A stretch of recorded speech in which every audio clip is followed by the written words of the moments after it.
Hello leaders, आज की video का टॉपिक है एमएलएम गाइडलाइन या फिर कह सकते हैं आप डायरेक्ट सेलिंग गाइडलाइन।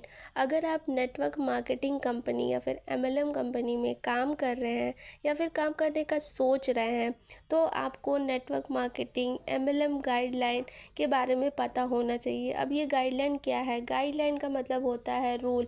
और ये रूल कौन बनाया है? ये रूल भारत सरकार बनाई है, क्योंकि अभी तक बहुत सारे लोग फ्रॉड कंपनी में फंस जाते थे, तो जिसकी वजह से लोगों को सही कंपनी और गलत कंपनी पर से भरोसा उठ चुका है कि वो किस कंपनी को ज्वाइन करें, सही कंपनी को करें या फिर गलत कंपनी को कर रहे हैं, उन्हें कुछ भी पता नहीं होता था। तो इससे बचने के लिए भारत सरकार ने एमएलएम गाइडलाइन को निकाला है। ये एक रूल है जिसको फॉलो करना ज़रूरी है। जो भी एमएलएम की कंपनियां हैं, जो भी डायरेक्ट सेलिंग की कंपनियां आज के डेट में भारत में काम कर रही हैं, उनको इन सभी गाइडलाइन को फॉलो करना बहुत ज़्यादा ज़रूरी होता है। तो ये आपके अच्छे के लिए ही बनाया गया है, तो आपको इसकी पूरी इन्फॉर्मेशन तो होनी ही चाहिए। तो इस वीडियो को लास्ट तक ज़रूर देखिएगा बिना स्किप किए, और अपने टीम में ज़्यादा से ज़्यादा इसको शेयर करिएगा, जिससे कि आपको एमएलएम गाइडलाइन की पूरी इन्फॉर्मेशन मिल सके, जिससे कि आप सही और गलत कंपनी की पहचान आसानी से कर सकें। तो चलिए बिना किसी देरी के अपने वीडियो को स्टार्ट करते हैं। तो सबसे पहले तो हम बात करते हैं कि कंपनी के लिए नेटवर्क मार्केटिंग या फिर एमएलएम की क्या गाइडलाइन है। तो सबसे पहला जो चीज़ है वो ये है कि जो कंपनी है वो गवर्नमेंट अप्रूव्ड होनी चाहिए, वो प्रॉपर गवर्नमेंट को टैक्स भरती हो, तो वो आपको सही कंपनी होगी आपके लिए। तो ये हुई कंपनी की पहचान। दूसरी चीज़ है कि क्रिमिनल केस किसी तरीके का भी नहीं होना चाहिए कंपनी पे या फिर कंपनी के प्रमोटर्स पे या लीडर्स पे। कंपनी का खुद का एक अपना हेड ऑफिस होना चाहिए, और कंपनी कस्टमर केयर सर्विस भी प्रोवाइड करे जहाँ पे लोग अपनी समस्याओं को बता सकें। तो कंपनी के पास खुद का कस्टमर केयर सर्विस भी होना चाहिए। खुद की वेबसाइट होनी चाहिए जहाँ पे सब कुछ अपडेटेड रहना चाहिए, कंपनी से रिलेटेड सारी जानकारी, प्रोडक्ट से रिलेटेड सारी जानकारी होनी चाहिए उसकी वेबसाइट पर। एमएलएम की गाइडलाइन में ये भी मेंशन किया गया है कि जो एमएलएम कंपनी है, डायरेक्ट सेलिंग कंपनी है, वो किसी भी तरीके का ज्वाइनिंग फ़ीस नहीं ले सकती है। जब भी आप किसी को ज्वाइन कराते हैं तो उसका फ़ीस नहीं लगता है डायरेक्ट सेलिंग में काम करने के लिए। डायरेक्ट सेलिंग कंपनी की जो गाइडलाइन बनाई गई उसमें साफ साफ मेंशन किया गया है कि इसमें लोगों को जोड़ने का पैसा आपको बिल्कुल भी नहीं दिया जाता है। डायरेक्ट सेलिंग कंपनी पूरी तरीके से प्रोडक्ट सर्विस पर आधारित होनी चाहिए। इसमें लोगों को जोड़ने का पैसा नहीं देगी आपको कंपनी। अगर कोई कंपनी ऐसा करती है तो वो कंपनी गाइडलाइन का उल्लंघन कर रही है, जिसकी वजह से कंपनी को खतरा भी हो सकता है।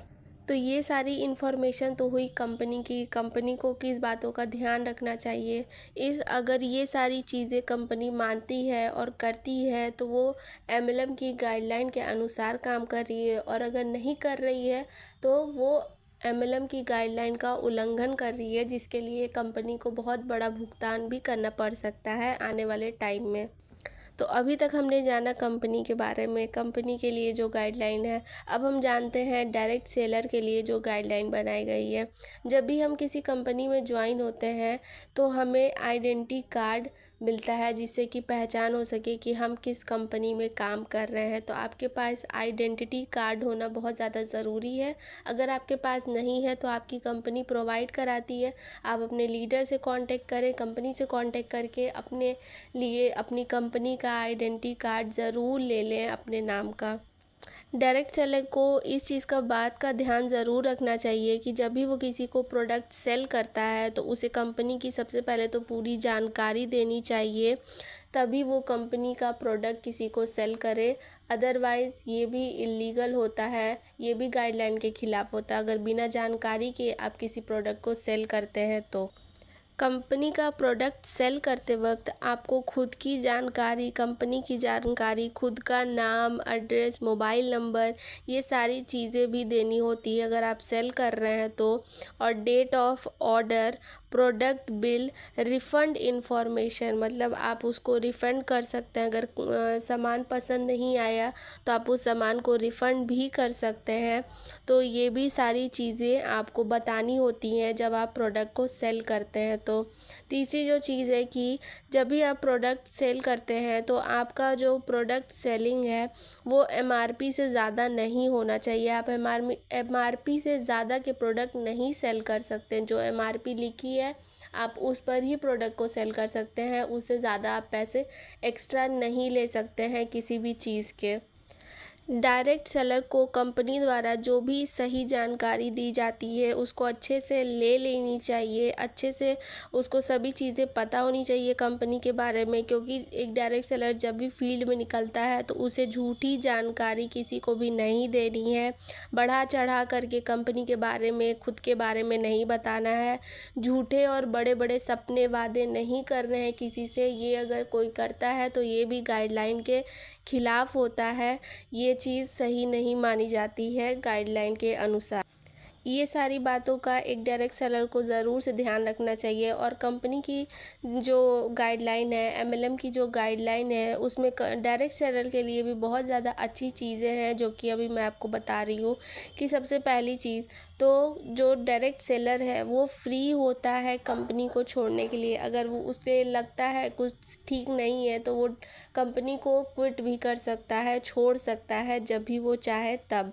इस पे किसी भी तरीके का दबाव नहीं डाला जा सकता है कि नहीं आपको इस कंपनी में काम करना ही है। और दूसरी जो चीज़ है कि झूठे वादे नहीं, कंपनी आपसे कभी भी झूठे वादे नहीं कर सकती है, और अगर कर रही है तो उसको उसे पूरा करना ही पड़ेगा। झूठे वादे नहीं कर सकती है कंपनी आपसे। तीसरी जो चीज़ है कि सामान खरीदने के लिए मजबूर नहीं कर सकते। आपको कंपनी कभी भी सामान खरीदने के लिए मजबूर नहीं कर सकती। आप जितना चाहें उतना सामान खरीद सकते हैं, सेल कर सकते हैं। आपको किसी भी तरीके का बर्डन नहीं डाला जा सकता है आपके ऊपर। अगर ऐसा कुछ हो रहा है आपके साथ तो आप सावधान हो जाए कि ये जो कंपनी है, जिस भी कंपनी में आप जुड़े हैं, तो वो गाइडलाइन के ख़िलाफ़ काम कर रही है, गाइडलाइन के ख़िलाफ़ आपसे काम करवा रही है, तो आप उस पर एक्शन भी ले सकते हैं। तो ये सारी चीज़ें हैं जो कि एमएलएम की गाइडलाइन में मेंशन की गई। ये सारी मेन चीज़ें हैं, और भी बहुत सारी चीज़ें हैं वो जा कर के आप गूगल पे सर्च कर सकते हैं अगर आपको फुल इन्फॉर्मेशन चाहिए डिटेल में। तो और भी बहुत सारी चीज़ें हैं, पर ये जो चीज़ें थी ये मेन थी, तो मैंने आपको मेन चीज़ें बता दी हैं। आई होप कि आपके लिए ये वीडियो बहुत ज़्यादा यूज़फुल हो, आपके काम लायक हो। तो इस वीडियो को ज़्यादा से ज़्यादा अपनी टीम में शेयर करिएगा ताकि सभी को सही जानकारी मिल सके हमारे वीडियो के माध्यम से। तो आई होप कि वीडियो पसंद आई हो। वीडियो पसंद है तो वीडियो को लाइक करें, शेयर करें, चैनल को सब्सक्राइब करें एंड बेल आइकन को प्रेस कर लें, जिससे कि हमारे वीडियोस के आने वाले नोटिफिकेशन आपको मिलते रहें। चलिए जल्दी मिलते हैं नए वीडियो के साथ। Thank you so much.